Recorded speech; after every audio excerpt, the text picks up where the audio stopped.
Hey guys, we're back with another week of Find Your Film. I'm a little bit distracted this week, okay? Because listeners, most of you are listening to Find Your Film via audio, via our podcast, which I think we're about 53, 54 episodes in. I can't look at my screen right now because my wonderful co-host, Eric Holmes, is dressed up in a banana suit and he's calling himself Banana Man, eats bananas in a can whenever he can. I actually gave him a talking to, like he should not. I sounded like such a jerk over our message thing over the week. Let's not do any songs because we don't want to be slapped by the copyright gods. But that said, Eric Holmes, what are you doing with the bananas? That's my favorite fruit. But why the banana suit, sir? I'm the banana man. I eat all the bananas in the can whenever I can. Bruce Perky, are we in trouble by the copyright gods? Is that a song? What is that? What is that a reference to something? Bruce Perky, Porks without a Bruce. That's what you're called. Yeah, it doesn't sound like anything I've ever heard before. I'm clueless. It couldn't be anything I've ever heard of. Okay, and he had a side glance. I don't know about that, Bruce Perky. We'll go with that banana suit. By the way, there used to be a guy, a Vietnamese owner, a friend of mine over in downtown LA, and he used to have this really cool restaurant called Starry Kitchen, and they served Vietnamese food. And the way he would get people into the restaurant, by the way, the food was amazing, was he would dress up in a banana suit. Where, Eric Holmes, does one buy a banana suit? Where did you buy your banana suit? By the way, not for nothing, I do like the banana suit. It looks very comfy on you. Yeah. Well, I didn't buy the banana suit. May was going through her clothes and she had this banana hoodie that she got from somewhere. And she's like, Uncle Eric, I think this might fit you. And I said, by God, I think you're right. I'm going to try on that banana suit. So I did. And I'm not going to lie, I kind of like it. What do you think, Bruce? Is bananas one of your favorite fruits? And does Yella become Eric Holmes? I think he looks quite appealing in it. Mm-hmm. Okay, quite appealing. Okay, now off of the banana, now to Bruce Porky. Bruce Porky is our most astute and organized out of us three. That's not saying much when you consider if you know me or Eric Holmes, but he actually sent us a Google Doc regarding maybe we could be a little bit more organized with our weekly podcast. That may, and I realize how much work we have to get through and how organized we are. Now that we're organized, I'm looking at a bunch of notes and I'm freezing. Bruce, we got so much to cover. Where do we start, man? But do you think do you think we need a little bit of organization in our podcast? I just thought of something way we could just add stuff as we come up with it during the week, and you could just see what's coming up. So cool, very good. Okay, you know what? This week our main reviews is this movie called Slaxx, which is I think it's spelled Slaxx, and it's going to be streaming on Shudder very, very soon. I think this week. Mm-hmm. And also the Benedict Cumberbatch movie, The Courier. All three of us have seen it. That's our main reviews for this week. Bruce Perky, what can you give us a little bit of a tease? What are the films you're going to cover for this episode, aside from the main features? The 1960s French horror movie Eyes Without a Face, or I'll be just singing the Billy Idol song. And the Sofia Coppola film from 2010, Somewhere, which is our What's in the Box movie of the week. Oh, What's in the Box movie of the week. Okay, Somewhere. I am praying to the movie gods that I'm really hoping that you absolutely adored Somewhere. It's a movie that was very important to me. It's about this narcissistic actor living in the Chateau Marmont and trying to raise his daughter. Being a narcissist myself, I really loved Sofia Coppola's Somewhere. Eric Holmes, what are you tease our listeners? What else other than the main reviews? What are you gonna be covering this week? Oh, you got a rewind of The Father, so talk about that a little bit. And I saw. Did you get emotional? Did you get emotional? Wait, did you get emotional in The Father at all? We'll get into that. Oh, you know what? If you don't listen to, I haven't been putting up our videos, folks. I just saw Eric is laughing on the outside, might be crying on the inside. Okay, so The Father. What else? What other movie are you covering? I also saw Joe Carnahan's Boss Level, and I believe that is on Hulu. Streaming somewhere. Yeah, there you go. Hulu. Okay, not on YouTube. Are you a fan of Joe Carnahan? I know we're going to get to him, but I'm sure you've loved Narc or Smoking Aces or. Oh yeah, for the most part, and just him as a person. We'll get more into that, but I dig the Joe Carnahan. It doesn't always knock it out of the park, but when he does, it's a sight to behold. A sight. Ooh, maybe boss level will be a sight to behold. Regarding a sight to behold, fellas, do people in their 50s just call people fellas? I think that's an old term, old fogey term. I can't believe I Chums. just homes, homies, Homes. buddies, I don't know, cohorts. Well, Eric is always a Holmes. I mean, come on now. We can't. It's just Holmes by default. By default. That should be my middle name by default. I just got several days ago, I got a package, and I opened it, and it was the Blu-ray copy of Promising Young Woman, starring Carey Mulligan. I believe, Eric Holmes, you saw it, or did both of you see it? Did you? Okay, Bruce, you haven't seen it yet. Okay, no, that's a shake. No, you're shaking your head, Bruce. And you ended up really enjoying it, right? You would recommend it? Okay. Yeah. Yes. So I was so happy. I was like, wow, okay. I haven't been getting Blu-rays from Universal Pictures for a couple months because, as you guys know, I don't read my email and I don't request. I didn't even request Promising Young Woman. I was thinking, oh my gosh, I'm an esteemed critic. Maybe they just sent it to me because, you know, I'm pretty respectable, I suppose. I look at my mailing address. They got my mailing address right. They got the name wrong. My name's not Chris. I'm not gonna say last name. They mistakenly sent me Promising Young Woman by default. I got it. It was a stroke of luck or stroke of misfortune on their part. So I have a Blu-ray of Promising Young Woman. I decided to give away the digital code. Eric Holmes, you were giving away a couple weeks back some gift cards from Entertain Mart. I reached out to our Cinematics Facebook group to actually, if you would like, basically, if you like our Facebook page on Find Your Film, you actually qualify for this giveaway. I have the numbers here, and I'm gonna open up the curtains. 13 people responded. I'm gonna randomize the winner right now, 1 to 13. Number 10 wins. 1, 2, 3, 4, 5, 6, 7, 8, 9, 10. And the winner is Jamie Bolanger. Jamie Bolanger, you are the winner of our Promising Young Woman digital code giveaway. We'll be doing more of these digital codes, hopefully when I start answering emails and requesting some stuff. So if you are a fan of giveaways, that's going to be a small part of our show. Before we get to the movies, I want to really get into Perks Without a Bruce. Bruce Perky, you get the medal of the week because can you tell our listeners what you're going through right now? Are you just laying back and hanging out? What's going on with you? Oh, we're just in the middle of a severe storm threat and tornado warnings and all that good stuff. Tornado watch. Oh, a tornado watch. But at some point during the podcast, a little siren might go off just to make the proceedings a little more exciting. If it gets really exciting, I'll just leave and you'll get to watch my screen blow down and then you get to continue without me. But no, we'll see. Case scenario, I can always do a remote later and finish it. Oh, well, you know what? If you have to go, you have to go. I'm sure Eric and I will do a miserable job without you, but we will trudge on through. Family and safety is the most important parts. Okay, so that is it. Before we, you know what? Shout out to our Cinematics Facebook group member, Joseph Bridges. He's been actually listening to a bunch of our old Find Your Film episodes. And before that, when we were Movie Mainline, we did a spoiler review. I think it was Bruce's idea to do a spoiler on Miracle Mile. And he recently, I don't know if you know this, Eric, Joseph Bridges recently purchased a Blu-ray copy of Miracle Mile. Eric Holmes, if you had the money, would you hang up a Miracle Mile poster in your room? That is amazing. Oh yeah. Actually, that poster is really good too. Poster's almost as good as the movie is. yeah, that is. And yeah, Bruce, and thank you to Bruce Perky for introducing us to Miracle Mile. Okay, so also, Bruce, Psycho Gorman. Did you buy any Psycho Gorman stuff, or you were just showing some of the toys or merch that people can have regarding the Psycho Gorman universe? I bought the DVD ahead of time, and it came yesterday.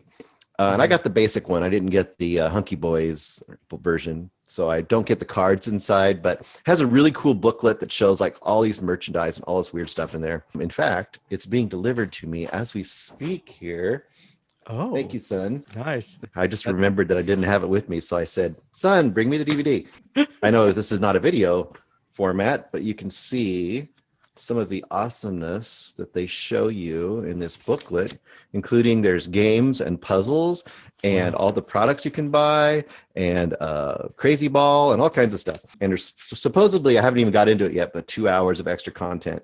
And then I wanted to buy the action figures, but I don't think my wife would go for it. So instead of that, I'm buying the Psycho Gorman. It's the what is it? The Happy Meal that comes with 2 like collector's glasses. So I figured when I get those, I'll say instead of bathing in the blood, I can now drink the blood of my enemies. So it should be good to go.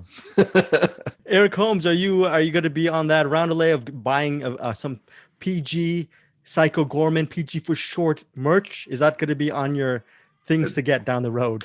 It is quite tempting for sure. What was the name of the main antagonist? The one in the white outfit. What was that person's? Is it the Paladin or something? The Paladin, yes, the Paladin. Very, very good. Okay. She's one of the cups. There's 2 cups. It's Psycho Gorman, PG Psycho Gorman, and the Paladin. In the back, it describes their history and stuff. So yes, I wish there was a prequel to the Paladin that would make a really awesome movie. I hope there. You know what? Honestly, that movie's probably a one-off. I really hope they find some way to continue, that director continues to swim in that universe.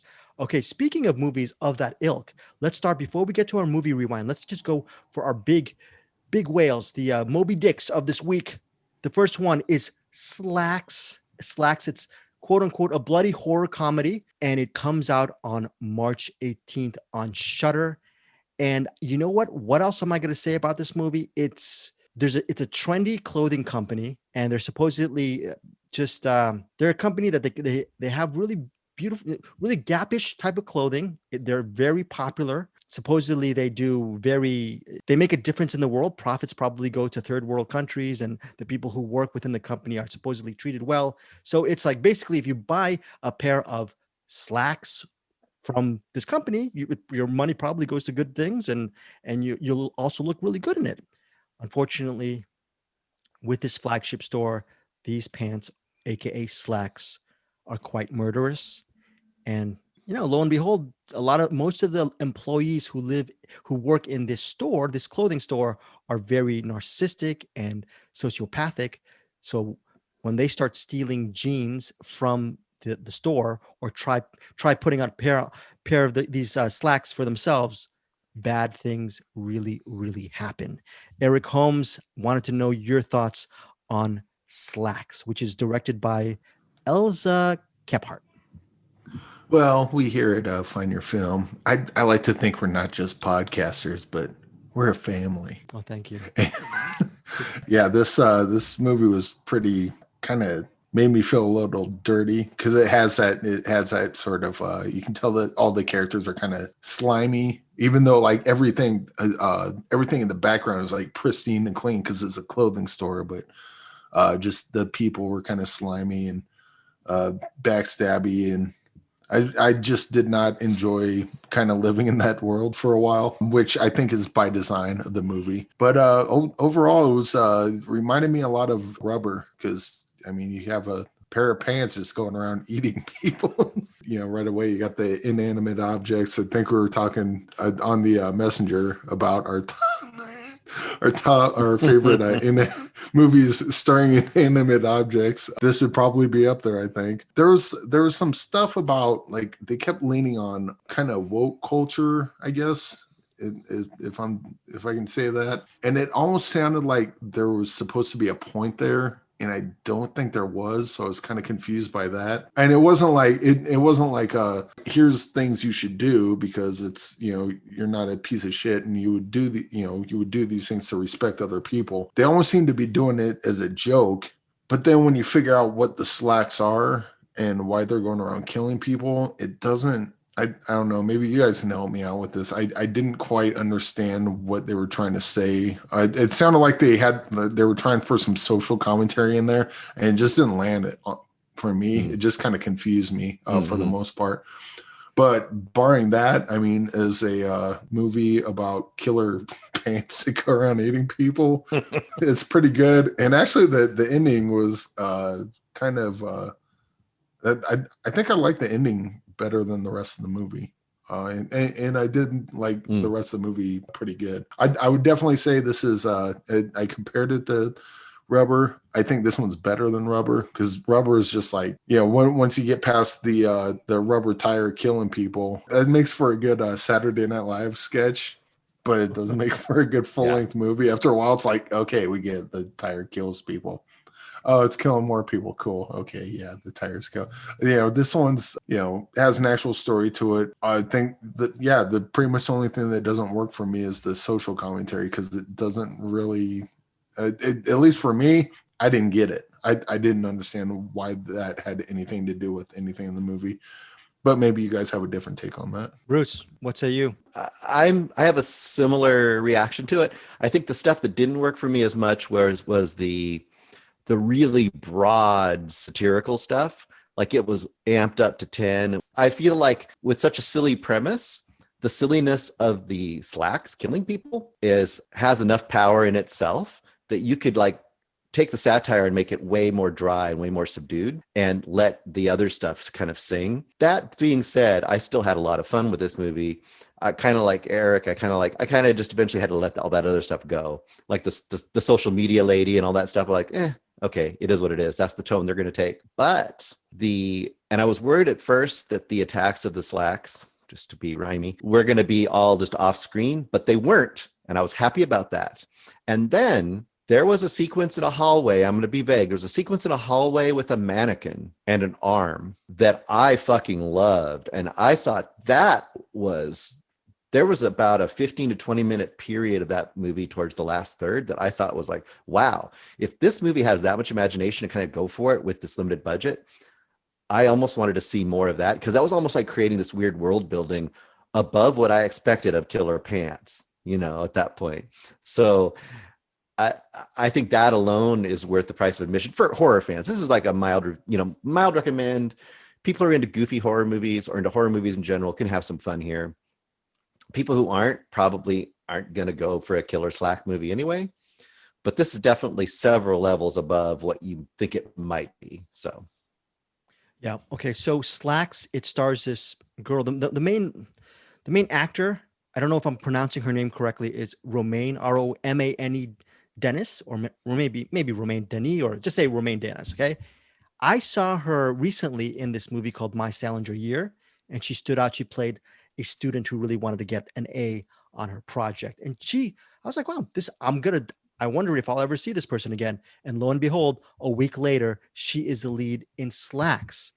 And I thought I've never really seen her in much at all, not since the last 2 weeks. I thought she was very good as a lead. She could actually hold the narrative together. I really liked where it was going, like you were saying, Bruce, for about 15 to 20 minutes when they got to the social commentary stuff and they twisted it. Eric, I was thinking, I like maybe even if they didn't hit the nail on the head with that, I liked where it was going regarding the way I don't want to give too much away, but the idea of how you socially brand your company. If you say your company is going to be organic and it's sustainable and you're giving everyone a better life, you better be really doing it. And the fact that I think that's a theme behind that. There's a karma behind your business actions, and I thought that was cool. I thought that was a pretty cool twist. What I thought was the flaws was what you were saying, Bruce. The overly slapstick, highly just the heightened comedy, which was way too over the top. I could understand that in another movie, but this went really way overboard, especially when you see how real it got towards the end. And I know it was intended to be heightened, but man, if they just kept that even keeled tone of just maybe dry wit, the main antagonist, he could have been more interesting. And I could tell that actor had it in him. I just wish they toned it down a little bit more. And well, that's what I'm going to say. I think that if you have a movie about killer pants, like you've already got the built-in goofiness. I mean, that's goofy as a concept, even if you do make it bloody and all the stuff they did, which I thought was all good. So make the characters the straight people, you know what I mean? And I mean, make them pretty straightforward and pretty grounded, make them really grounded. So then when the goofy stuff goes against it, they're not goofier than the pants, you know? So, I mean, one of our favorite movies is Gremlins. Like, you think about the characters of Gremlins, they're mostly pretty straightforward characters.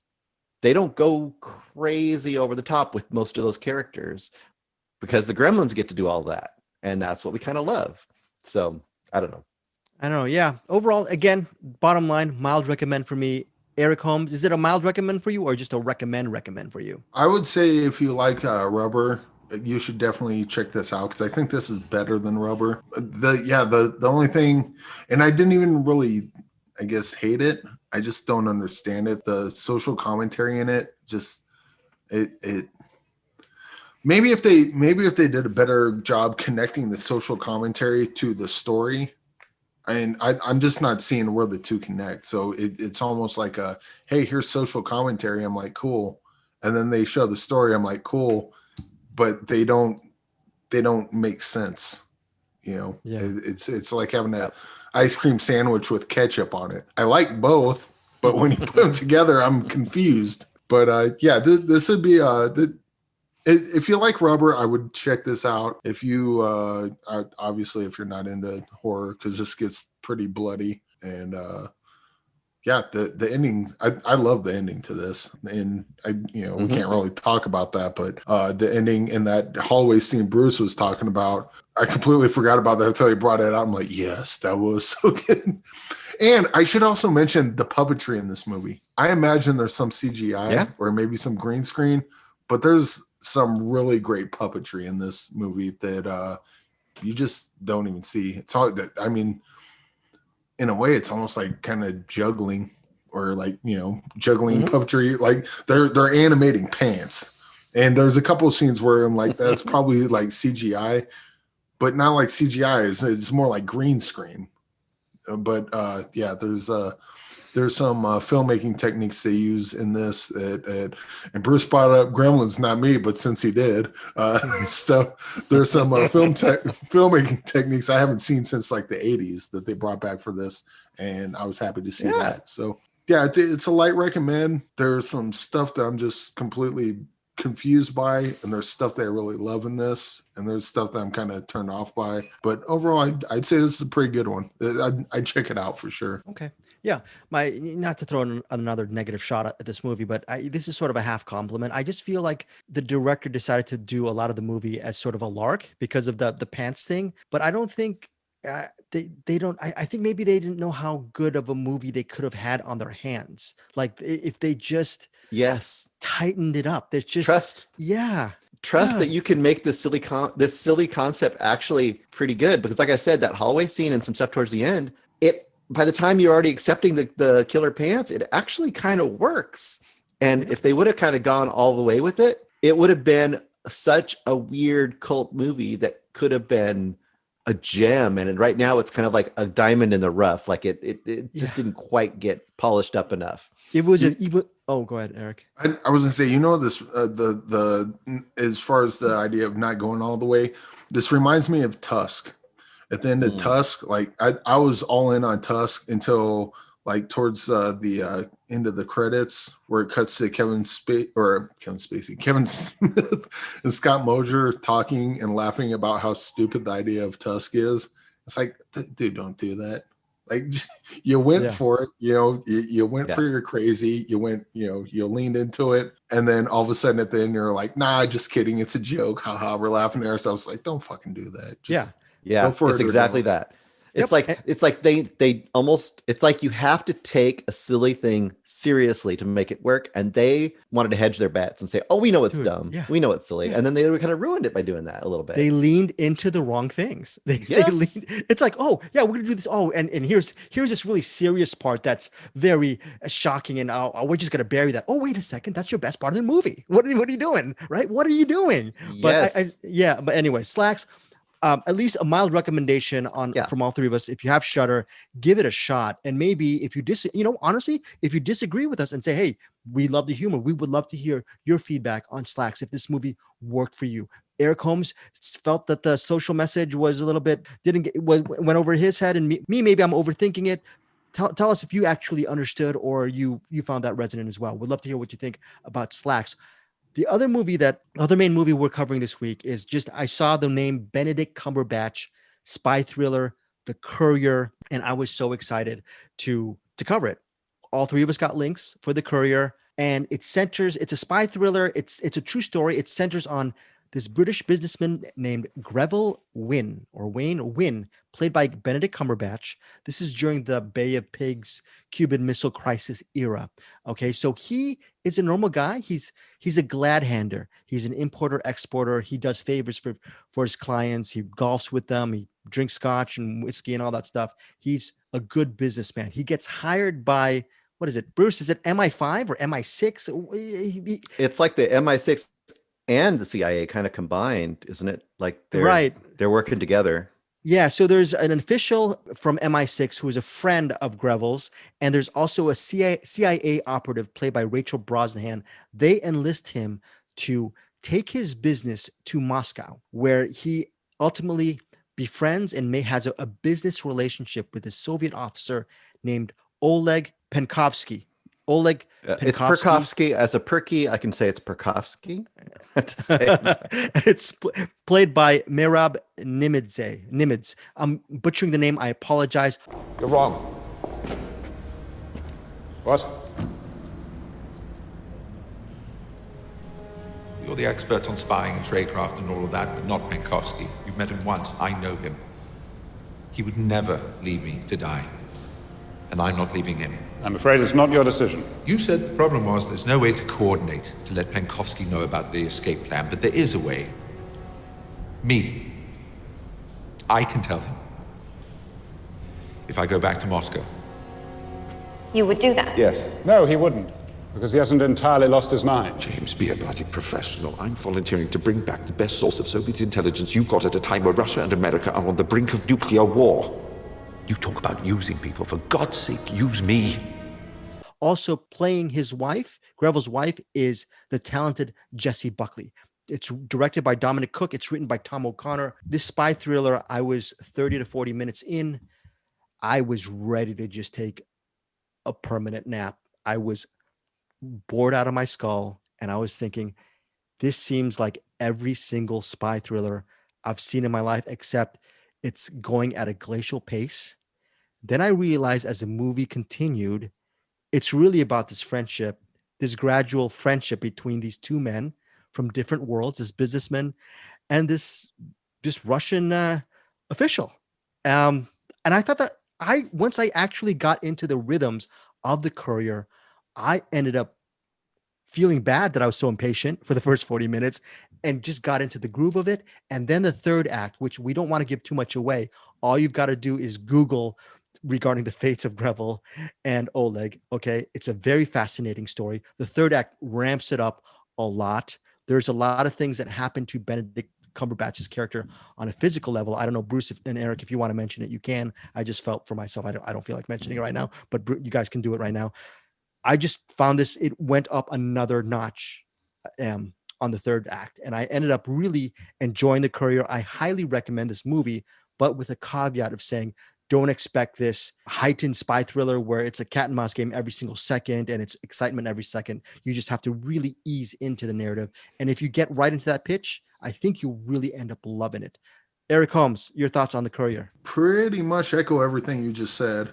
I would say this movie would probably, like, I can imagine, what's the guy's name? Gavin Hood, who did Eye in the Sky. Yeah. And and what was that last one he did with he did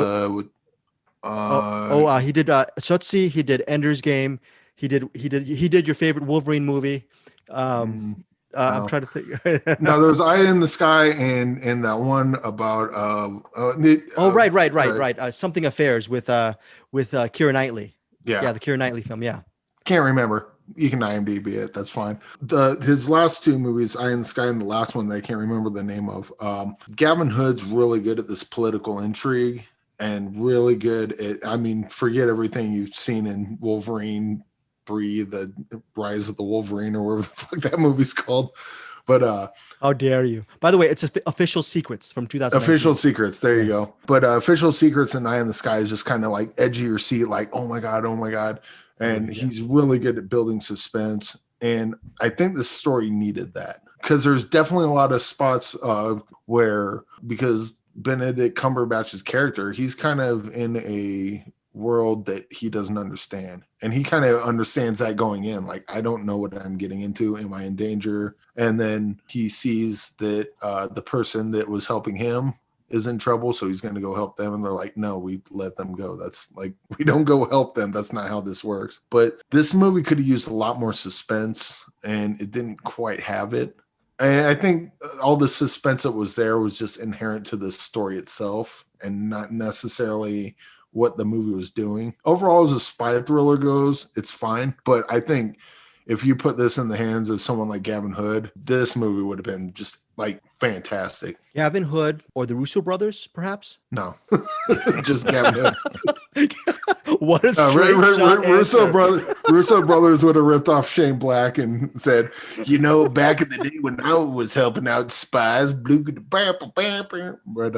Berkey, do you walk back your review of Cherry, Bruce Berkey? Are you gonna walk that back? Can we walk it all the way back to the pre-production stage so it never gets made? Awesome. Now, okay, so wait, before we get to you, Bruce, Eric Holmes, does that mean down the line you would not recommend The Courier? I would. This is a good example of kind of missed opportunity, maybe. Sure. Like, as it is, it's good. And like you said, it gets better towards the end. But I'm watching this movie and I'm thinking like Eye in the Sky, and I'm thinking of Official Secrets. And I'm just thinking, you know, this movie's pretty decent, but oh my God, it could be fantastic. And it was kind of not, I guess it's not really fair to the movie to do that. That's fair. I would say not as good as Official Secrets or Eye in the Sky, like not even close. But like, if you like Bridge of Spies, it's kind of on that level. I would say. Okay. Light recommend, high recommend for me. Bruce, where do you lie on this? I'm probably higher on this movie than both you guys. I really like this movie a lot, but I kind of went into it and I didn't need it to necessarily be a thrilling spy movie. Like, I guess I kind of dropped in and immediately kind of got the vibe that you kind of got later, Greg. Oh, I'm sorry, Chris. Yeah. And Chris Greg Zavosty. I kind of dropped into almost the lives of others. Like, we talked about that a few weeks ago, and I almost got into that vibe of it. Yeah. Kind of like, we're just going to sit with these people's lives for a little bit. And I also, for me, it worked because here's this guy who's like, he doesn't know this world at all.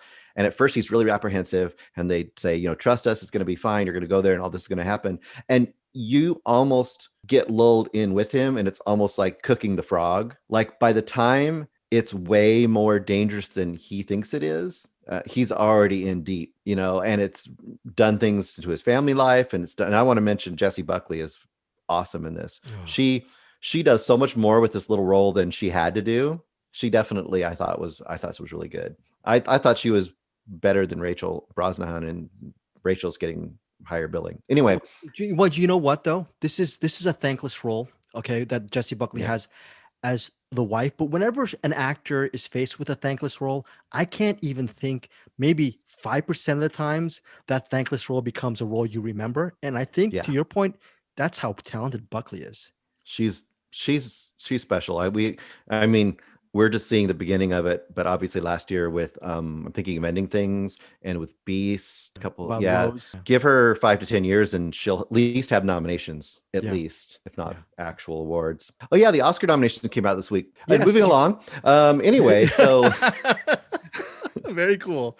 Very cool. No, so I really like this. I didn't know anything about the story other than the events in the world around it, but I didn't know the specific story. So for me, it really worked. But to kind of mirror what all of the other two of you are saying, if you're going in for a thrilling kind of a thriller, kind of a cat and mouse thing, it's not that. If you're going in for more of a period piece drama with spy parts to it, then I think you'll come out of it a lot happier. So, and you know what I was thinking, Bruce, is without giving too much away, Greville, under lesser hands, they could have really slathered this whole thing with just a lot of exaggeration, making him out to be this really huge hero. And when there are moments of suffering, just really amp up the stakes. In fairness, that's what Eric wanted, a little bit more of that suspense. I get that. Maybe I wanted a little bit more excitement in the beginning, but you're saying that a lot of credit because they kept things really subtle as opposed to going that direction. Yeah, and I think that it's one of those things where based on real life, right? And I feel like this is probably a lot closer to the real life than versions of this movie would normally be. Mhm. And I think that it's its detriment and also its advantage. Like if you take that advantage of it, it becomes more, in a way, unpredictable the way things turn out. Things turn in a way that you may not have expected them to turn towards the last third, but you could have seen how they could have Hollywoodized this a little more and amped it up. And to some people, that if that's what you want in the movie, you're going to be disappointed by this movie. But I guess I was lucky. It's kind of the expectation thing, right? I came in with expectations, not really necessarily expecting a spy movie or whatever it was going to be, and I just liked what I got. So I'm just so glad that we got to know who these people were. It's just the fact that they had such an important part in changing the world. So I think The Courier is at the very least, a value-added film for history. If you're a history buff or you want to learn a little bit about, the whole Cuban Missile Crisis situation and all the effects of that. So check out The Courier. It's opening in theaters this week, this Friday. So can't wait till it hits streaming and digital and all that stuff. Tell us what you think if you actually catch it. By the way, theaters, are you guys going to theaters in the next couple of weeks? I mean, is that... I'd like to. I saw Tenet, and I was the only one in the theater when I went and saw that. And according to Bruce, even if theaters were open widely, I probably would also have been the only one in the theater. But yeah, I miss it. I miss it. Okay, so that is our two main movies this week. Now before we get to our weekly recommendation and Bruce Perky's What's in the Box segment, we're going to hit the rewind section of our program. Let us start off with Eric Holmes. What have you got? Does it have something to do with Anthony Hopkins? And come on, did you cry at all, or did you get emotional? No, I did not. Heartless. Hey, Bruce, is he heartless or what? Come on. I didn't cry. Okay, well, I Bruce is also heartless. Perks without a heart. I saw The Father with Anthony Hopkins and Olivia Colman and Imogen Poots.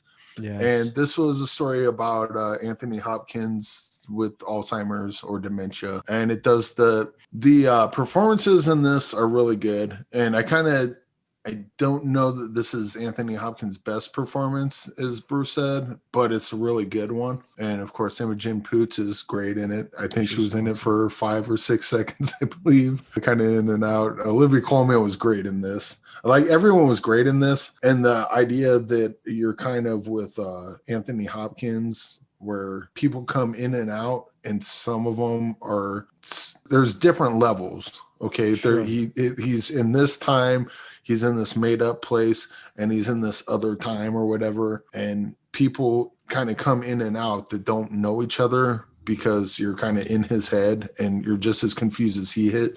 It does the Memento thing where the movie confuses you as much as the protagonist is. I thought that made The Father really, really cool on a stylized level, because you can actually consider this sort of a puzzle or a thriller, because you don't know what's going on. I wouldn't call it a puzzle, because the idea is that he's got dementia, so there's nothing to figure out other than reality. So, and he's never going to figure that out, and that's kind of the point. And so, as far as like these type of movies go, this is probably one of the better versions of it. I don't know that this is weird. Like, as far as a recommend, this is really tough, because if you're looking for that type of movie, like the Amour type movie, or old person losing their mind type of movie, if that's the kind of movie, like if that's something you want to watch, this is probably the best version of that, or at least a really good version of that. If you're like, oh yeah, another Alzheimer's movie, you probably want to stay away from this, because it's not gonna. I can't see this pulling someone in that otherwise, it'd be like if someone's really against horror and you're like, yeah, but Halloween's really good. Doesn't matter. They don't like horror. But yeah, this is The Father is a really good version of this type of story. I just don't know. I think you would know, and you being anyone listening to this. Is anyone listening to this? Hey, are you listening to this?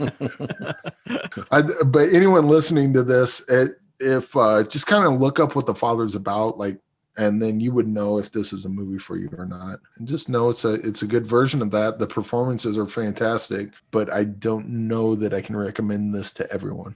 Yeah, I'm not a fan of these type of movies. Whenever they have something like an Alzheimer's or that kind of stuff, I lump it into a disease of the week situation that I don't even want to face. And again, that disorienting narrative where you don't know what's going on, even though you're right, he has Alzheimer's, he's not going to solve the mystery of his life. Not going to happen. But the fact that each section deals with, not only is he disoriented, you as a viewer, you really don't know what's going on. It throws an extra really cool element to the proceedings for me. So yeah, I mean, very, very good performances. But to your point, Eric, if you're predisposed not like it, my thing is, hey, it stars Anthony Hopkins. If you like him, maybe give this one a shot. But I ended up really highly digging The Father. Bruce, you ended up high on this as well, right? Yeah, I liked it quite a bit. I have a little bit of what Eric's getting.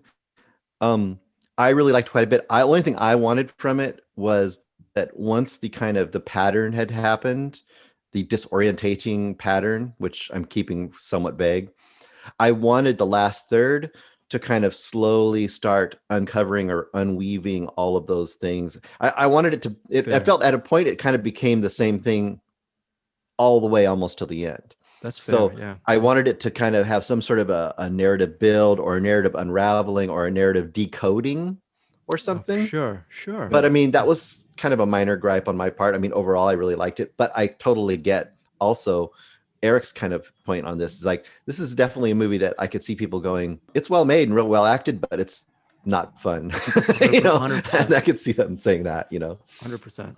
Yeah. I would say also to Bruce's point in the previous podcast, which you can find on Apple and Stitcher and all of oh, you know where to find it because you're listening to it now. Hey, how's it going? You gonna drink that? Okay, maybe later. Anyway, so but yeah, to Bruce's point in the earlier podcast, Anthony, this movie kind of lives and dies on Anthony Hopkins' performance, and he is funny and he is heartbreaking. And he is kind of a shithead. Like he runs the gamut through everything. There's some sort of award thing that he's nominated for that, Chadwick Boseman or Riz Ahmed's going to win over him. But it's good that he got to slide in there somehow. But as a character, Anthony Hopkins his character is pretty great in this, and he's fantastic. But yeah, it's just this is just an example of I've seen this before, and had it not been for Anthony Hopkins like having that dynamic range and being that interesting of a performer, this could have went from this is a good version of this to I fucking hate this movie. Like that it's just hanging on by that much of a thread for me. So that is The Father. It's, I believe, right now playing in select theaters, but on March 26th, I believe it comes out digital or on demand. So that's really good news regarding The Father, and you guys can chime in on what you think of this film. For Rewinds, Bruce, you got something this week. The Guilty. I saw The Guilty. Everyone is Eric Holmes loves it. I love it. Yeah. Did you? Hi. I loved it. Yeah, it's really, really good. This is a really good movie. I mean, this is definitely, like everyone else has said, it's textbook how to do limited storytelling with basically one character and some voices, and to tell a tense story in a way that you wouldn't think could be a tense story. And it's almost an audio. It's almost a radio play, the way it's done. Because there's so much sound texture, you're kind of leaning in and listening to all the stuff that's happening on the phone and trying to decode what's going on, and also uncovering secrets about the expectation of both the call taker guy, Oscar, I guess is his name, played by Jacob Sedergren and soon to be played by Eric Holmes in the American remake. They look alike, right? Right, a little bit. A little bit. Okay. Very good, But Eric Holmes. I thought Bruce. Where are you? What did you think of this movie? Bruce, answer me. Are you I'm okay? fine. Who's in there with you? I like the ice cream. It's really good. I'm Oh, enjoying this okay. ice cream. Okay, everything's good. You call my emergency line. I thought you were in trouble. I'm sorry. Go ahead. So I thought other than review it, it's on Hulu or other places you could rent it to. Check it out. It's under 90 minutes, I think we said, close to that. Well worth your time. But since I had mentioned last time that I was a 911 operator for a couple of years, I know that Eric had a few questions, or I could just throw out some quick observations, whatever you prefer. Throw something at me. I didn't have any the only question I had was if you can kind of, or maybe we save this for later, I don't know, but well, no, it wouldn't be any spoilers. There were some things that he did in the movie, things that he said to people, and things that he was doing in the movie that I was like, you would get in a lot of trouble for that. Yeah, for sure. Okay, I'll keep everything vague. I'll just go through a few things then. A couple things, quick things. He would talk to somebody and he would put them on hold, and then he would call the dispatcher to call the police. And I haven't been in every dispatch office ever, but that's not how it works. Usually you're all in the same room. So you wouldn't put someone on hold. Oh, I'm sorry, you have an emergency? I'm going to put you on hold. Then you ding, ding, ding, ring, ring, call. Oh, hello, police. There's a person that's on hold right now that's going to need help. That's not how it works. So you get the call, you stay on the call, you type things into a computer, that information will appear on a screen of somebody who can call the police directly while you're still in the moment talking to this person and typing the information in. So I might be talking to the person and typing in location, and I'm typing in what's going on, and they're immediately starting to send somebody out. So that's just one thing. Also, he only had 2 screens. I had about 6 to 8 screens. A lot more screens. How were you able to do that? I can't even imagine that. Yeah, you have a lot of screens. The mapping part was pretty truthful. The whole idea, it was really good that they showed like you have a cell phone, well, they don't know exactly where you're at. You have like a general idea of where they're at. So that was pretty important. But what you're getting at is he was telling them to do things like, and I won't say what he's telling them to do. I'll give you a generic example. Someone would call me and say, I think somebody's trying to break into my house. We cut the information. What do you hear? What do you see? Do you know this person? Can you see them? Blah, blah, blah. Where are you at? And then the person might, maybe sometime during the conversation, they might say and I have a gun. So, and that would happen sometimes. We would not tell them, and they would say, should I use it? And you'd have to say something very vague, like, do what you think you have to do to keep yourself safe. Because if you said use the gun and then they shoot their kid who's coming home late from a party, that's not so good. And if you say don't use the gun and a person comes in and kills them while you're on the phone with them, also not so good. So you don't give really direct information like that over the phone to somebody who's calling you. You get information and try to get the police there with as much information as possible. So that's actually a very important distinction in this movie because yeah, but I gave it a pass to some degree because this guy is a loose cannon, right? Yeah. He's a loose cannon cop in the situation. So he's shown continually doing things to kind of against the rules.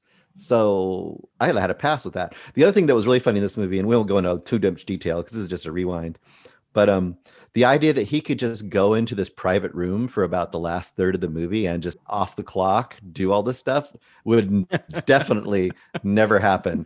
They don't have like a little private room you can go take calls in that no one knows you're there. Plus, every single thing you're doing is being recorded, obviously. And we all know that because you hear recordings. And at any point, at any time, the manager of your call area can drop into any call. They can just drop in and listen to any call at any moment. So if crazy cop who's going off the rails goes into a private room, they're going to go tap into that line and go, what's going on in this guy's, room right there. But I mean, that's just fun, Oh, and another question I had about that was that, so there's a part where he's got an idea of where they are, or he's got seemingly more information, kind of on a hunch, but kind of as you're watching the movie, you're kind of sort of feeling that, they're probably doing this. And then he calls the dispatch, and then they're like, yeah, we're not going to listen to any of this. I'm guessing that's not something they would do. That would be really weird. I mean, the thing is here, they really definitely made it like a separation. And once again, I don't know every dispatch area. Maybe they do things differently. And where was this, like Sweden or Austria or Probably. someplace. But it was a constant interaction. So you can imagine it like this, like you have all these screens and you have a screen where you're entering the information as it comes to you. Like I might say assault with a weapon, man with knife, and I give an address. They're heading that way right now. And then I would just keep typing information on the fly into there, right? Description, where they're located, is somebody hurt, blah, blah, blah, right? Anytime, oh, now they just moved, person saying that he is now banging on the door, something like that, right? And then the dispatcher, while they're sending the police out there, the dispatcher might also be asking me back something.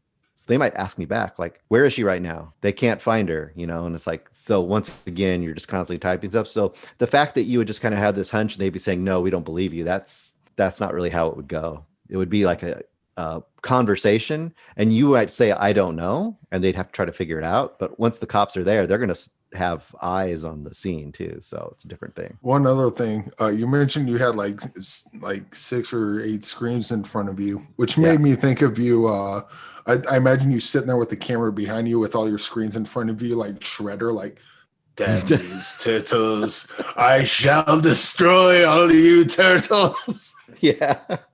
It was like, it's weird, man. I tell you, that's one thing that had this movie that was actually right too. There's one point where you notice they kind of shoot across the room and there's like a TV just showing something on the TV, like just some random TV show. That is true.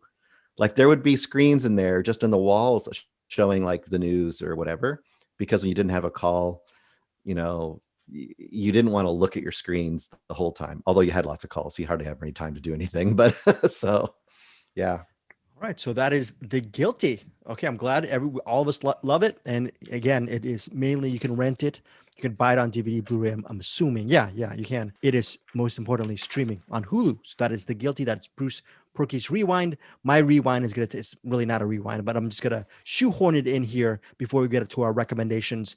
And that is The Falcon and the Winter Soldier.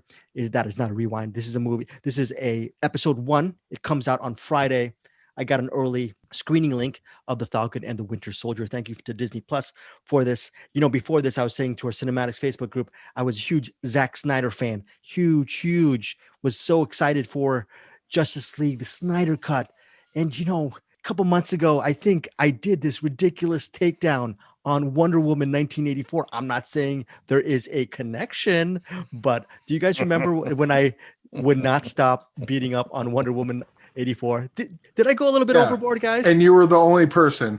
You were the only one that noticed all this flaw. Pretty much the whole world hated it. So yeah, everyone else hated it. But yeah, for some reason, I did not receive the Justice League Snyder Cut, though I did request it to the proper channels. Didn't receive it.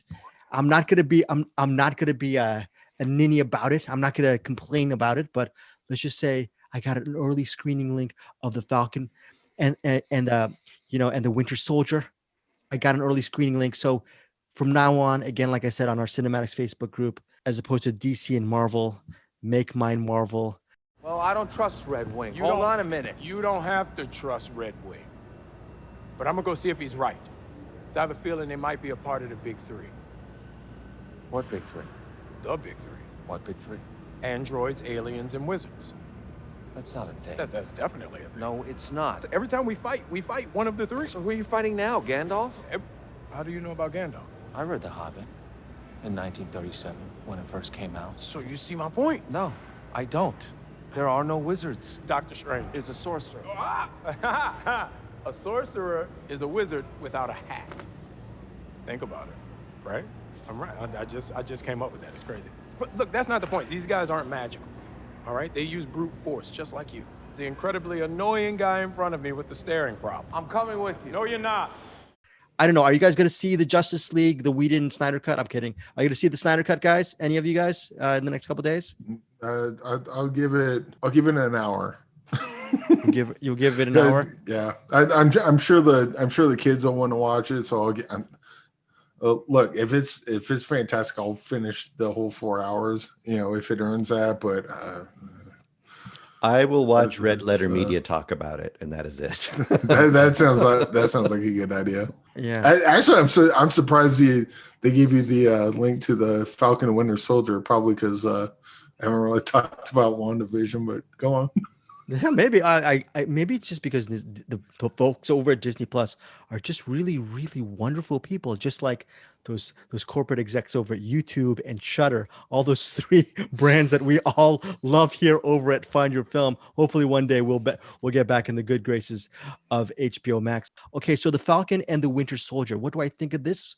I saw the first episode. Eric, you're definitely not looking forward to this, are you? Not really. Those are two characters that I could care less about. Could not care less about. Could not care. Okay, okay. Oh no, I could care less about Falcon. I like Anthony Mackie. The weird thing is I saw the trailer and Anthony Mackie's looking at the shield like, I will be the next Captain America. I'm like, motherfucker, you can fly. What the fuck do you care about a shield for? Very cool. But very cool. I'm sure it's more than that, but I don't know. The MCU stuff it gets more and more annoying to me the further on it goes. Bruce Brooke, you agree with Eric Holmes regarding the Marvel Universe? Does it annoy you the further along it goes? I ended up really liking WandaVision quite a bit. I can drop in and drop out of the Marvel Universe. I'm not ever excited to see a new Marvel thing unless it's maybe Guardians of the Galaxy, but I'll check it out. And if it's good, I'll just watch it. Fair enough. Me up when they come out with the new X-Men. I'll be excited for X-Men. Okay, well, the Falcon and the Winter Soldier, I've been a comic book fan for most of my life, mainly when I was a child. So I remember Bucky Barnes. I didn't grow up to remember the Winter Soldier. For most of my life, I assumed that Bucky Barnes died in that plane crash back in World War II.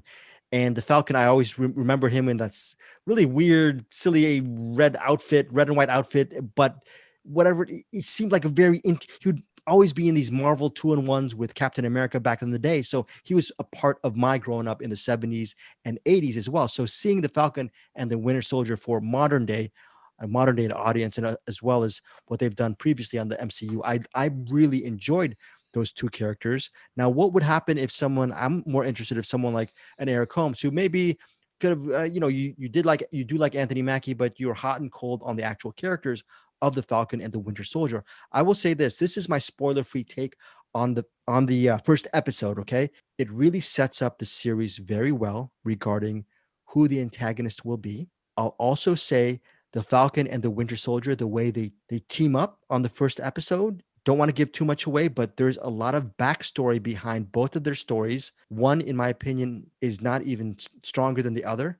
They both have interesting arcs that they can actually explore within the series.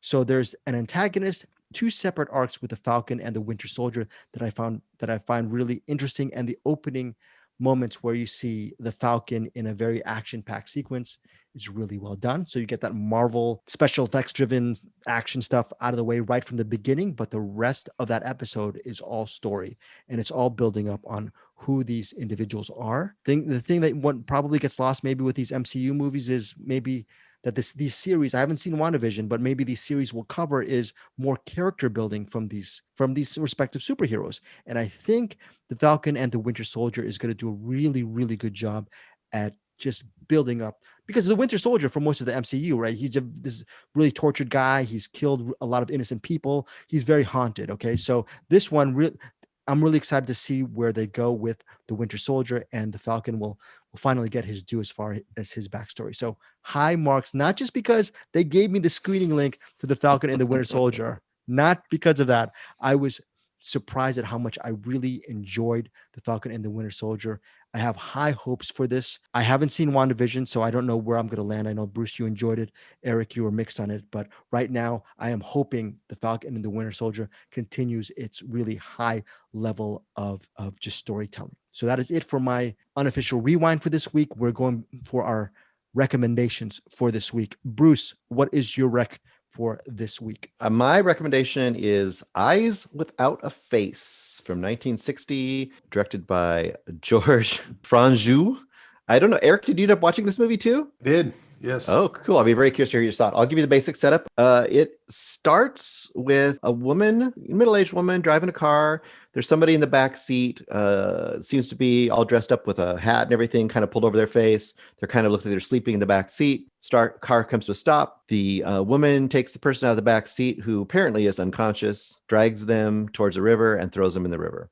Turns out to be a dead woman who is missing her face. Basic concept of this movie, it's not really a big secret. There is a doctor Dr. Genessier, played by Pierre Brasseur, and his daughter has been disfigured, and he is trying to get her a new face. And that is essentially the basic concept of this movie. Many people have probably seen the image of his daughter with this kind of white mask on her face, and it makes her almost look like a doll. It's even now, I feel like it's pretty creepy looking. And there is a sequence in the center of this movie, a surgery sequence that is pretty amazing, even by today's standards. And I thought the finale of this movie, I love the final shots of this movie. It's very French, but it's very beautiful and it's pretty damn awesome. I would say, if you like horror, especially Diabolique, all that kind of black and white transitional horror that you get of psychological horror from the early 60s, especially, this is one you definitely should watch, and it's definitely one you'll probably like. It's a very streamlined movie too, which I appreciate as well. I love Diabolique. I love Diabolique. It stars Chaz Palminteri, Sharon Stone, Isabella Gianni. What a great masterpiece. Yeah, that is one of them. No, I'm kidding. That original. Have you ever seen the original Diabolique? Eric Holmes, Les Diabolique. Have you ever seen that? No, I don't think so. Oh, you will love it. Do you? Oh, I can't. I was gonna ask you if you like a certain part of a house, which I alluded to before we started recording regarding Bruce Perky's. I'm not gonna say. We were talking about Bruce Perky's house, and there's a certain location in a house, or I don't know. It's not a house. It's a school or a boarding situation in Diabolique, which will haunt you for quite a while. So right, Bruce? I really there is some really interesting. If you see that original Diabolique, Eric Holmes, wade into those. Well, I can't say that. Just get into it. Just get into it. It's so I'll amazing. check it out, but what you're saying is starting to ring bells, so maybe I have seen it. I don't think I have, but I'll check it out for sure. Yeah, and there's an interesting backstory behind that. Okay, Eric Holmes, before you get into your own reactions regarding Eyes Without a Face, our friends from the cinematics community, Peter Beta from the Middle Class Film Class, it's a podcast that both you guys listen to, I listen to as well. He said, I just watched Eyes Without a Face last month. I enjoyed it, but it was not as scary as I expected. It was hyped too much for me. I think great for the time for sure, though. So he thinks it's overhyped. Our buddy Andrew Martin over at Andrew Watches Movies, great podcaster. He said, Eyes Without a Face, this is huge, coming from Andrew Martin, is a top 5 scary film for me.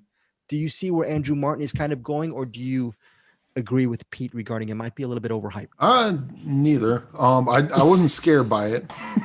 So you weren't scared, but no, but I did like this. And to Bruce's point, the surgery scene or surgery scenes. Well, I guess there was the one, and then the second. Never mind. I'll stop. Yeah.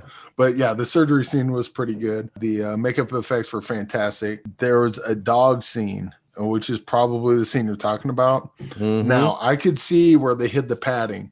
I know how this works, and I'm sure anyone listening knows how dog attacks work. You have to have pads, otherwise the dogs will eat you. Or they will eat the actor. So you could tell where the padding was. I did not see the padding on the face, and I saw the dogs going for the face a couple times. I don't know, Bruce, maybe you have some behind the scenes stuff on that, or I haven't done a lot of research, so I don't actually. But as a movie itself, this is good. I mean, this is pretty much a giallo. I think I see that too. It's got that kind of flavor to it. Like a banana, it's giallo. Did you flip for it, or did you just like it, or? I liked it. This wasn't like a life-changing thing, but this was still like a really good, especially for the time it was made and certain effects they do. And the characters, like, okay, the daughter character, she was a little passive, too passive for my liking, but I guess for the time. No, I shouldn't say that because we've seen movies with like stronger female characters than her. And I mean, she became unpassive towards the end, where she started making decisions. But I thought it was kind of weird considering how much she allowed to happen. Yeah. I mean, she knew what was going on in a lot of that. I do want to mention really quick that we'll talk in a little later when we promo something. There's a reason that I brought this movie up, but I want to bring up a line to me that I love this line. I never noticed it the first time, but I saw it this time when the dad says to the daughter at one point, he says, smile, smile. He goes, not too much. And the reason he said that is just So awesome. It's just like, that's so great. I didn't even realize that until you just said it, but I'm guessing that has to do with what's going on here. Yeah. I just also asked our group regarding just because I was trying to be a punny guy, which I never am, which I'm an idiot. I also asked them to name their favorite because of Eyes Without a Face. We were covering it. What are some of your favorite Billy Idol? What's your favorite Billy Idol song? Our buddy Matt Stillman says Dancing with Myself. And then Joseph Bridges says Ready, Steady, Go from Generation X before he went solo. Yes? You guys have any favorite Billies? I know, what is that? The Cradle of Love. That's a remake, but that's a Billy Idol song that I go to. Here's a fun fact about Cradle of Love. All right. The Cradle of Love is from the songs from Ford Fairlane, directed by Rennie Harlan. The video is directed by David Fincher. David Fincher, who directed Alien 3, who was originally supposed to be directed by Rennie Harlan, who left to do Ford Fairlane. Oh, that's funny. So Alien 3, Ford Fairlane, David Fincher, and Rennie Harlan have like this marriage going together. That is so interesting. Very good piece of Hollywood history there. So. I could be wrong about Rennie Harlan left to do Ford Fairlane, but he was definitely the original director for Alien 3. And I don't have as good of facts, but Dancing with Myself, which he also did as Generation X 2, but the video for Billy Idol's version was directed by Tobe Hooper, who did Texas Chainsaw Massacre, but also did Life Force, which is the best naked female vampire zombie movie ever made. There you go. Very, very cool. Space vampire. So that is Eyes Without a Face. I apologize, guys, for not seeing it. And Bruce, how dare you? You said you don't think I'd love it because it's not kind of my genre, right? You said I might be a little bit mixed. I don't know. I mean, it's always hard to judge. I mean, horror is such a weird thing. It's like comedy. Like, I don't know where your taste is exactly. Although if you like Diabolique, if you like Repulsion, if you like that kind of style, you could really dig this movie. I could see it. Okay, very cool. So that is Eyes Without a Face. It's streaming. I'm assuming on Canopy. It's definitely streaming on the Criterion channel as well. So I definitely and HBO Max, your favorites. Oh, HBO. Oh, yes, HBO Max. My apologies for Eric Holmes. I will say Eyes Without a Face is not on YouTube because I got about 20 minutes into Fiend Without a Face. Before I realized where's the girl with the face mask, and then I paused it and it was like Fiend with wrong one. So, but maybe we'll talk about Fiend Without a Face later on. Who knows? Who knows? Okay, so wait. So then Fiend Without a Face. Wait, YouTube. So you said it's not on YouTube. So where did you see it? Did you have to rent it? You rented it? I rented it on. I think where did I see it? I think it was Amazon. I think I rented it. Okay. Oh. Okay, so when Eyes Without a Face came out, because Bruce said you said you were watching Eyes Without a Face, and I looked it up because he asked if I seen it. I wasn't sure, like I thought I did, but maybe not. And I was looking it up, and I saw that Eyes Without a Face, when it released in theaters, releases a double feature with a movie called Manster. He's a monster and part man. Monster. Wow. I didn't watch that for this week, but it'd be pretty cool if I did. Sorry. Speaking of what you watched, Eric Holmes, what's your recommendation for this week? Boss Level. Joe Carnahan's Boss Level. Just get right into it. Okay, it's streaming on Hulu. Yep, streaming on Hulu. And this movie's pretty fun. Very bloody. It's Groundhog's Day, and take Groundhog's Day and Smoking Aces and just kind of squish them together, and then the juice that you squeeze out of it is Boss Level. Kind of sip that. It tastes pretty good. I like the Boss Level. It's a guy that wakes up every day, and he does the like most Groundhog Day type scenarios. He wakes up, but as soon as he wakes up, he constantly has a bunch of assassins trying to kill him. And so we talked about the map of tiny perfect things where the guy wakes up and he knows everything backwards and forwards. This guy doesn't have that. He knows like the first 5 minutes that he wakes up, he's got down cold. Everything after that he's done maybe once or twice, because he's always trying to do different things because he's always got people trying to kill him. And then and so that's where the Smoking Aces vibe comes in. This is 6.9 out of 10 on IMDb, which is Very perfect. funny. And Very this movie's just fun. It's got what's the guy's name? It's got Mel Gibson, Frank Grillo, Naomi Watts, dude. Will Sasso. Will Sasso plays a heavy in this. He's like he's Mel Gibson's kind of bodyguard kind of guy. Will Sasso is great in this. And cool. usually he's pretty funny. He's got a couple moments in here where his comedic chops kind of shine through, kind of undercover. But dude, Will Sasso should be a bodyguard in like the scary bodyguard. Like I could see Will Sasso in a horror movie. But yeah, this movie is entirely fun and it doesn't take itself too seriously. Oh, what is the name of I cannot remember. Dai Fang. I think I'm saying that right. But there's a part. So there's a lot of voiceover in this. And it's like, we'll say Dai Fang. I think I got the name wrong, even though they said it like 100 times in the movie. But he tries to figure out the names of people that kill him. Of course, he doesn't know their names a lot of the time because they don't announce themselves. But he's like, but there's this one. It's like, I call this person, Shorty because he's short. And I call this person, glasses because he's wearing whatever. Right. I call this person Dai Fang. I actually know their name. And then they cut to Dai Fang killing him. She cuts his head off and is like, I am Dai Fang. And Dai Fang has done this. This movie's funny. It's bloody. It's fun, and I would watch it. I'd probably watch it like 10 times. Bring the kids.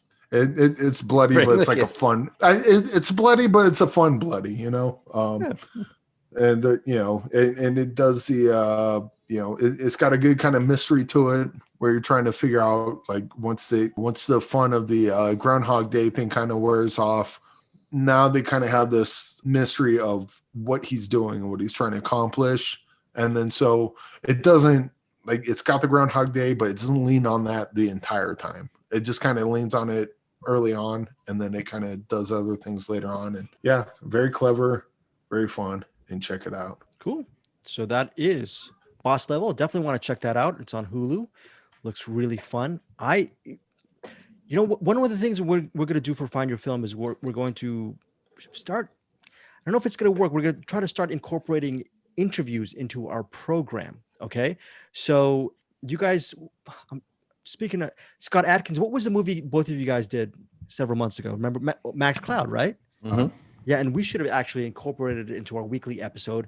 This is going to be a little bit wonky this episode, and hopefully I'll be able to streamline it down the road. But coming out on March 19th, it's a movie called Happily. It's in theaters, on digital, and on demand. It stars Joel McHale and Carrie Bechet. Carrie Bechet starred in this wonderful series called Halt and Catch Fire. I always thought she was an underrated actress, and glad she's front and center with Joel McHale in Happily. Very simple plot. Very happily married couple. I believe they've been married for 14 years. They still lust after each other. They act like a couple of teenagers, much to the frustration of their fellow adult friends who think what they're doing by kissing in public and doing all that PDA stuff is just too sickening because they haven't gotten the malaise of just relationships. They just seem like the perfect couple. What happens is there's a mysterious man who enters their life, and that man is played by Stephen Root. We all love Stephen Root. And once he comes into contact with them, let's just say things go south and there's possibly a body being buried, or maybe that person might be killed. And when that happens, will this happily married couple be happy ever again? So that's the premise of this movie. And you're wondering, who is this mysterious person? It is, I guess the poster says it's a killer romantic comedy. It's written and directed by BenDavid Grabinski. And I really enjoy this movie, especially because I want to see Carrie Bechet in anything. And she's that sounded horrible. I love her as an actress. She's wonderful, like Joel McHale as well. And the ensemble includes Paul Scheer. He's a Clipper fan, so I love him. Brecken Meyer, Natalie Zay, et cetera, Natalie Morales as well. And of course, the aforementioned Stephen Root. Now, this is clunky. Definitely recommend this movie. Really interesting. the fact that it's mainly focused on the couple and how they react to this situation and this mysterious person, I thought the movie itself was a recommend for me. I also love the visual compositions in this movie, what BenDavid Grabinski was trying to do with Happily. Eric Holmes, you actually listened to a little snippet of this video. One of the songs in the movie features a track from the Walter Hill film Streets of Fire. So I asked him a question about Walter Hill, and Eric Holmes, you love so I'm sure you're going to be behind whether or not you love Happily. I'm sure you're going to love David Grabinski's response to Streets of Fire, correct? No, I did, and I will love Happily. Anyone that loves Streets of Fire as much as I do, it's gonna be a good movie. Bruce Perky, wait, I forget. Are you a big fan of Streets of Fire as well, or it's been years since you've seen it? It's been so long. I mean, I remember liking it back in those days, but I don't think I've seen it for 30 years. I mean, it's been forever. I remember Diane Lane. She made an impression on me, that's for sure. So yeah, and what the lead actor? Who's the lead actor? Eric Holmes, Michael Pare or something? Is Michael I always call him Michael Pare. I don't know how to pronounce that E with the little tilde on top. And do you still love the music from Streets of Fire, Eric Holmes? Mm-hmm. Yeah, so this is a DIY indie thriller romantic relationship drama, which again comes out on March 19th. And this is clunky, but here is my 8 to 10 minute interview with BenDavid Grabinski talking about Streets of Fire, Giallo Cinema, Carrie Bechet, and Halt and Catch Fire. Enjoy. We're going to be back in a few moments with Bruce Perky's What's in the Box. BenDavid, I am a huge fan of Dario Argento, Mario Bava, Brian De Palma, and you used a lot of these aesthetic touches to your film, and you could have made it a slasher or a 10 Little Indians type of horror thriller. I mean, can you just talk about putting that element, but in the big picture of things, you really wanted to make this movie about that explores pretty much relationships and the darkness and the wonder of it all, I guess. I love that question. For me, I wanted to use a lot of those stylistic and dramatic elements to pull you into the story. You should really feel like at any moment, maybe everyone is going to get killed or something really fucked up is going to happen. And that I wanted to combine that sort of engagement with an existential kind of character emotion adult movie with a lot of jokes. I mean, that right there might have been the most pretentious sell imaginable, but I just wanted to make a dark romantic comedy with thriller elements that didn't feel traditional. And I also have a real passion for genre cinema and, like giallo movies and paranoid thrillers. And I wanted to use those kind of filmic devices while also making something that just feels maybe almost like an Albert Brooks relationship thing.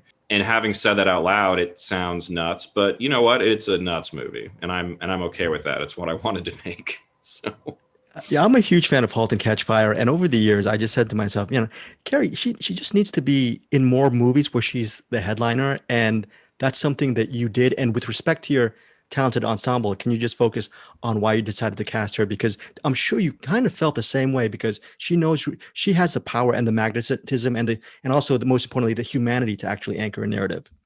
I mean, my top 3 favorite shows of all time are Twin Peaks, Freaks and Geeks, and Halt and Catch Fire. And Halt and Catch Fire, if I even think about some elements, I might cry, and that sounds like bullshit.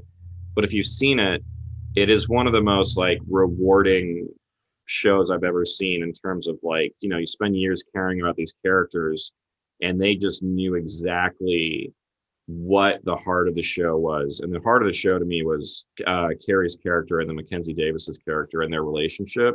And I loved it so much. And when I was casting this movie, I talked to a lot of actresses about playing Janet, and they didn't feel right in a lot of ways. And then someone called me and was like, hey, Carrie Bechet is available. And I freaked out because I'm a huge fan. And they gave her the script, and for some reason she really liked it. And we had this great phone call. And, the way casting works is for the leads, I'm beholden to the company that made it. So Commonwealth Media made this movie. It was their second one after this movie, Teenage Badass, that's now on VOD. And I went to the financier and I'm like, okay, so there's this actress, Carrie Bechet, who wants to play Janet. And I'm gonna like sell him on it. And he's like, from *Halt and Catch Fire*? And I was like, yeah. And he's like, that's the greatest show ever. And I was like, it is, yeah. I was like, so can I cast her? And he's like, yeah. And it was like the shortest conversation of my professional life. And it was just really lucky because Carrie can do anything. And it's a character that does a lot. You know, she's assertive and funny and also sad and also dramatic and also oblivious. There's like a lot of things you have to do, and you need to be someone as good as Carrie to do it. And it was also fun too, just because she hasn't like done comedy. So I thought if she was funny, I would look good. So anyway, I love *Halt and Catch Fire*. I'm here to promote *Halt and Catch Fire*. Guys, you should watch it. It's streaming somewhere. Season 1, I love it. Season 2, really love, and it just keeps getting better and better. So *Halt and Catch Fire*, watch it all before March 19th, or watch my movie, then watch *Halt and Catch Fire*. I don't care. Just as long as you do both. Yeah, you know, I really also just, was it, with all the tones and what you were really going for in this movie, was it a challenge in writing the script? Because, you know, not to give too much away, there's a sneaky element, which I thought one of the scariest things about the movie is the fact that we as people look at a happily married couple who are still in lust with each other with a bit of disdain and horror and disgust. And, you know, it's one of these things where your story really puts a mirror on our own kind of misperceptions about that whole thing. And I thought that was really cool. Well, you know, but we do that. It's one of the worst traits we have as people. You know, it goes back to being a kid. It's like you get a Nintendo for Christmas and it's all you ever wanted, but your friend gets a Nintendo and his parents got him like 5 games. And you're like, oh, well, my Christmas didn't go that well. Or, you know, you get out of college and you're trying to get a job, and then someone, you know, got a job and it's like well paying and you still have student loan debt. And you're like, fuck. And it's just, we can always find somebody who is doing better than us and get upset about it. And I didn't feel like I'd seen a movie that captured that in terms of relationships, because it's usually something that's presented just mostly about jobs or your like financial well-being. And this movie is like trying to show what that's like on an interpersonal level. But it's also just me channeling kind of anxiety and frustrations just of being an adult and just trying to find things that I think are relatable in that way. Because adult friend groups can be really tough, man. You know, there's just a lot of stuff here that I think is like, again, when I said I'm trying to make a paranoid thriller, the kind of joke of it to me is that the paranoia is like emotional. It's like worrying about if your friends actually like you, or if, you know, or worrying about the state of your marriage, and trying to capture that cinematically, I guess. I sound like a fucking asshole. I mean, sorry, I don't know if I can say those words, but anyway. You know, I'm going to ask this question, and you get this question all the time, but I don't know what the budget of your film was, but it does not look cheap. But I'm sure you had a limited budget to work with. It was very cheap. Is there, I'm sorry to say that, is there a secret sauce behind making the production values really high without working with a pot of gold at the other end? Well, I mean, look, if there was like a way to explain it in a few sentences, anyone could do it. I'm not saying I'm special, but some of the key things I would just say is like, you can't settle for locations. Locations are so key. You know, even if you have good lighting and a good DP, if you are in locations that aren't cinematic and don't feel interesting, your movie can feel so much smaller.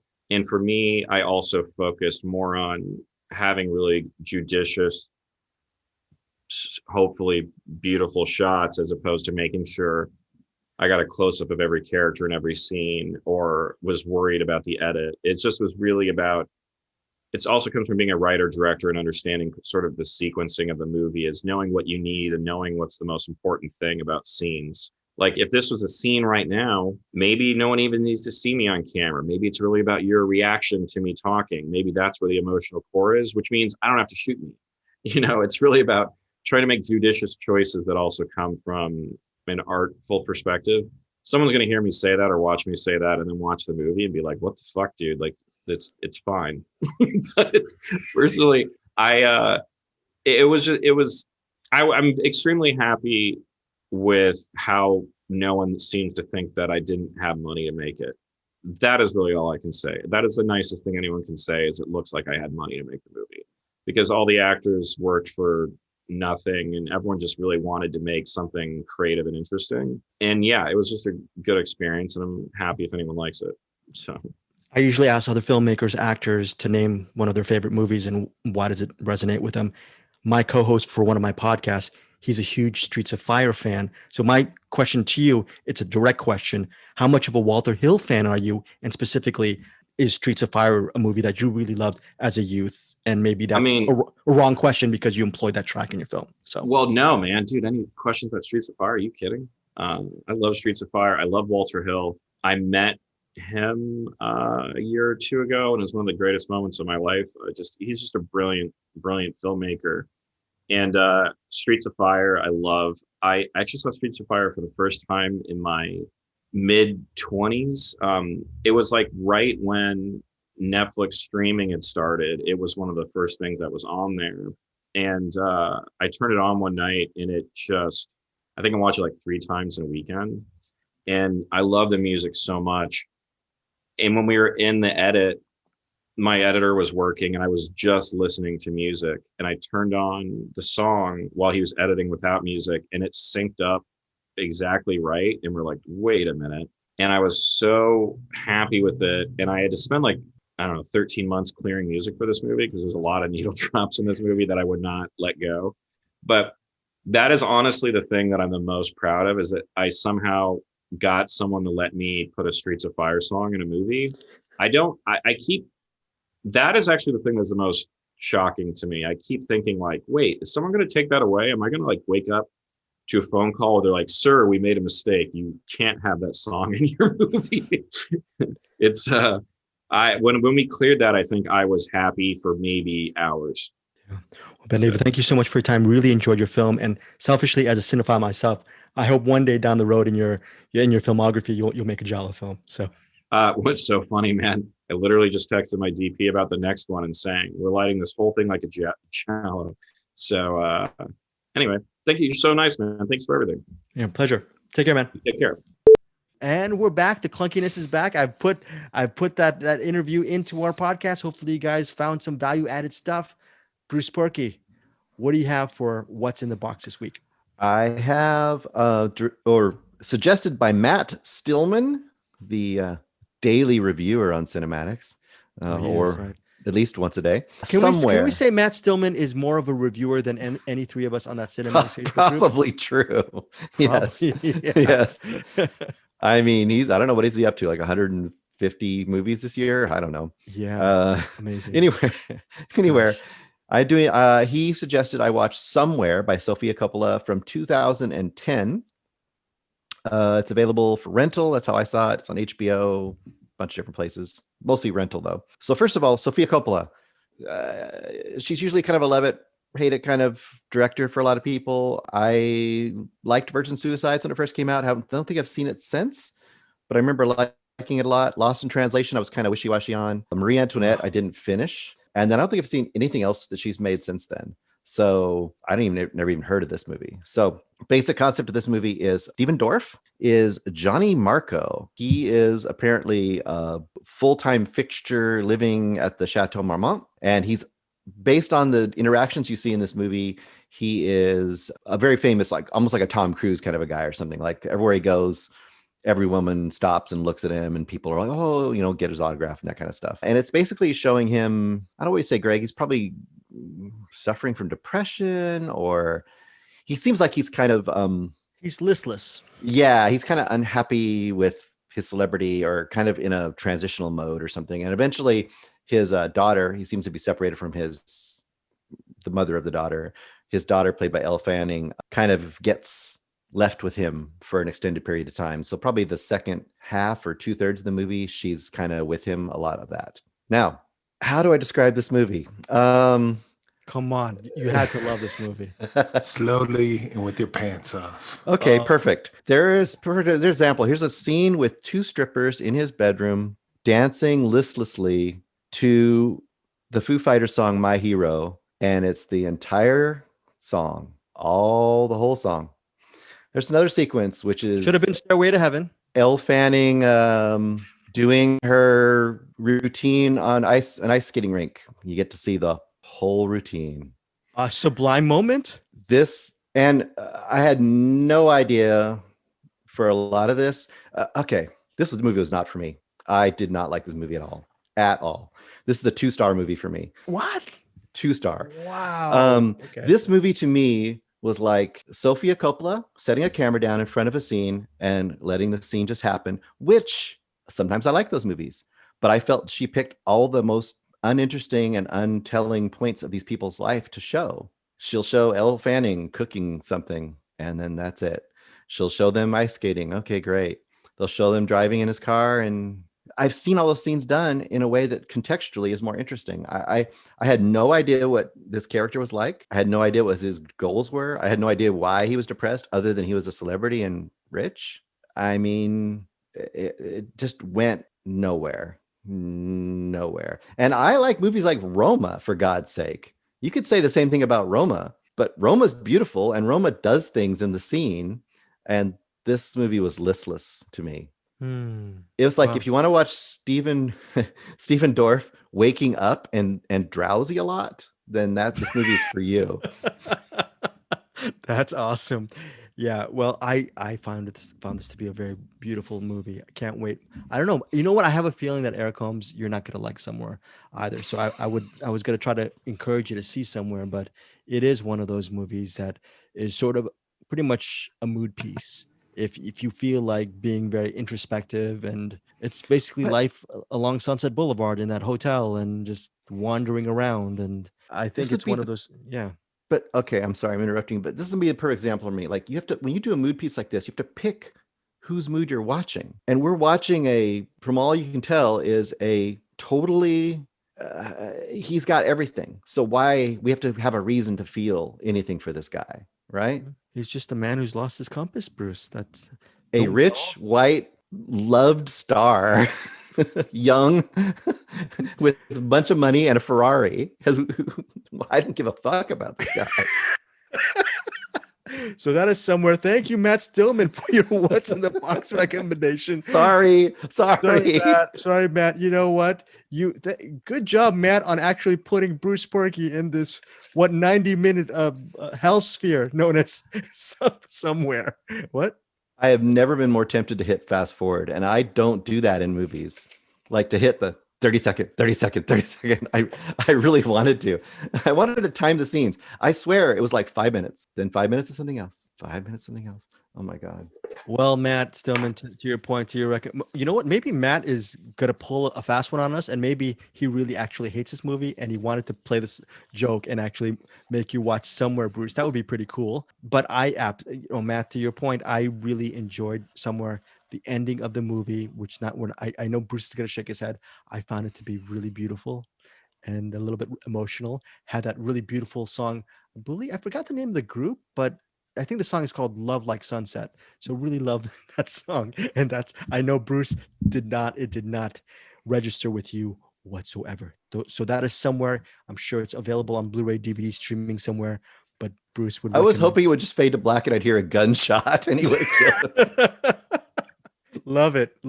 So, with all that being said, Eric, are you excited to one day watch Sofia Coppola's Somewhere? No, I'm not a Sofia Coppola fan to begin with. So maybe this is the one that'll push me over the board, and this might be the one I like. Who knows? Yeah.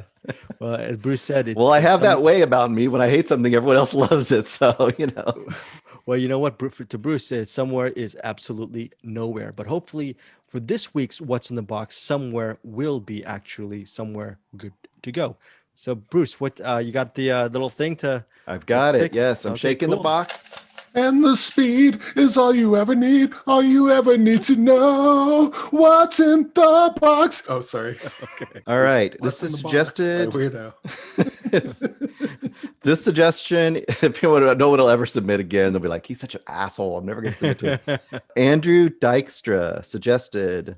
Okay. I remember when this got posted on the Facebook page, and I was really interested to watch this 1990 movie called Baby Blood. Ooh, Baby Blood, Andrew Dykstra. Goodness, that's just directed by Alain Roback.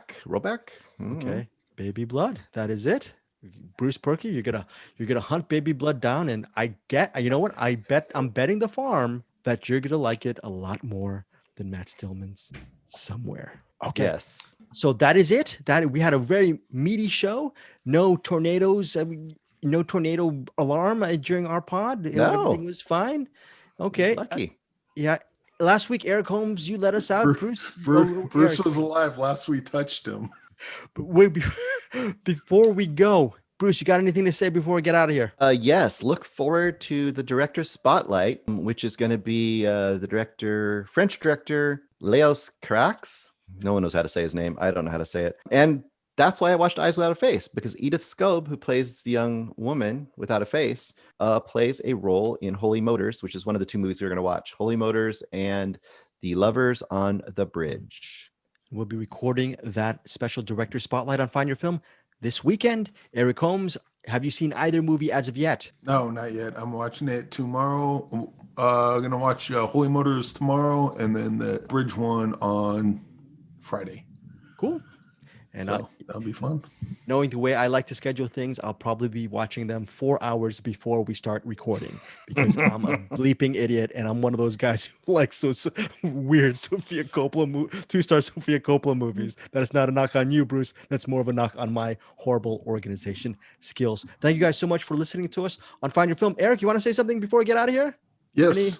I want to thank, probably should mention it at the top, but I wanted to thank you guys and William Lindis, who did a little game last week, and that was very fun. And you guys helped me play test my game. Got a couple new rules in there, which is kind of expanded it a bit. And yeah, I really appreciate you guys showing up. And I want to thank William Lindis, and Brad and Jim could not make it because of personal things going on, but I appreciate them regardless. Yes, the crew over at the Movie Bears podcast, they are friends of the show. They do a really great podcast. William he's just a go-to. He's a great guy. And yeah, Eric Holmes's game, it's going to be a compliment to his upcoming film that he's working on. And it's very, you know what? Bruce Perky had a lot of really great imaginations. He did great with the characters. I still couldn't. I was horrible with the maps. Greg, can you kind of Shannon? What is it? Is that character? Yeah, do just a bit of Shannon, because that's probably my favorite part of the whole thing. Well, there's a girl in Eric Holmes's wonderful, faith-themed but slasher-themed story that sounds like this, and she just tries to be a peacemaker and everything involved, and I didn't know what I was doing because I basically did really bad things to Eric Holmes's beautiful story, and I apologize for that. I know I sound like Miss Piggy, but by the way, this is what I'm going to sound like next week on Find Your Film. I'm going in a higher octave. Bruce Perky, if you don't like Somewhere right now, I'm going to be talking like this for 2 hours. No comment from Bruce Perky. Okay, with that said, we will see you next week on Find Your Film. Look forward to Eric Holmes's RPG game and film coming up. And thank goodness that Bruce Perky is fine as we speak regarding the tornadoes. They're screaming. What's that? What screaming is that? Oh my God. I am scared. I hope you guys are scared. We'll see you next week. And hopefully you'll have, oh my goodness, Eric Holmes is scaring me. Okay. That being said, we will see you guys this weekend for our director's spotlight. Stop with the banana. Talk to you guys later.